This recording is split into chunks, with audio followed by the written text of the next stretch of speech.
ได้ไปหาเพราะว่ายากงานที่ทำบ่ได้ใจ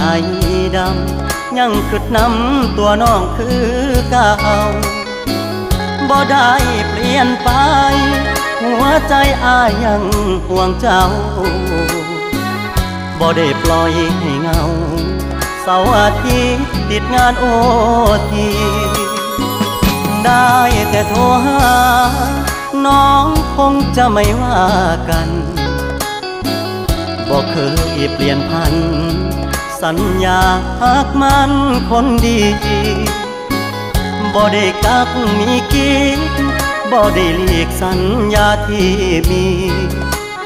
ย้อนงานยุ่งอีหลีคนดีอย่าเครียดอายเด้อขอหาสุมือเจ้ามาคือน้อยใจเฮ็ดหยังหยุดงานวันวางจะเดินทางเพื่อไปพบเจออย่ามาสงสัยว่าอายมีใครแทนเธอหักมันเสมอบอกเคยเพลอสิคิดนอกใจ